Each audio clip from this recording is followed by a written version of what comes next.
ఒక చిన్న సాలీడు, ఒక విషపాము, ఒక బలమైన ఏనుగు, ముగ్గురి భక్తివల్లే ఒక మహాక్షేత్రం పేరు ఏర్పడిందని మీకు తెలుసా?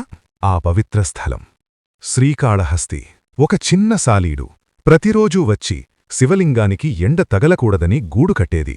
చిన్నదైనా దాని భక్తి మాత్రం అపారమైనది. తరువాత ఒక పాము వచ్చింది. సాలీడు కట్టిన గూడు తొలగించి శివలింగంపై అమూల్యమైన రత్నాలు ఉంచి పూజ చేసేది. అక్కడికి ప్రతిరోజూ ఒక ఏనుగు కూడా వచ్చేది.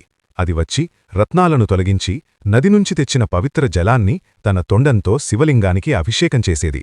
ఒకరోజు సాలీడు పాముతో చెప్పింది, నీవు రత్నాలతో పూజ చేసినా ఏనుగు వచ్చి వాటిని తీసేస్తోంది. పాము కోపంతో రగిలిపోయింది. మరుసటిరోజు ఏనుగు రత్నాలను తొలగించి అభిషేకం చెయ్యబోతుండగా పాము ఒక్కసారిగా ఏనుగు తొండంలోకి దూసుకెళ్ళింది.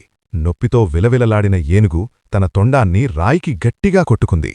ఆ దెబ్బతో తొండంలో ఉన్న పాము, రాయిమీద ఉన్న సాలీడు, ఏనుగు ముగ్గురూ అక్కడే ప్రాణాలు విడిచారు. ఆ ముగ్గురి నిజమైన భక్తిని చూసి పరమశివుగు వారిని తనలోనే ఐక్యం చేసుకుని వారి భక్తి ఎప్పటికీ గుర్తుండాలని ఆ పవిత్ర ప్రాంతానికి ఒక పేరు పెట్టాడు.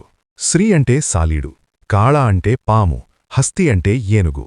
ఈ మూడు పేర్లు కలిపి శ్రీ కాళ హస్తి అని నామకరణం చేశాడు. భక్తిరూపం చిన్నదైనా దేవుని కరుణ ముందు అది అమూల్యం. ఈ వీడియో చూసిన ప్రతి ఒక్కరూ హరహర మహాదేవా అని కామెంట్ చేయండి. శివయ్య మీ కోర్కెలు తీర్చాలి. వీడియో నచ్చితే ఒక లైక్ వేసేయండి. అలాగే ఇలాంటి ఇంట్రెస్టింగ్ ఫ్యాక్ట్స్ కోసం మన ఛానల్ని సబ్స్క్రైబ్ చేసేయండి.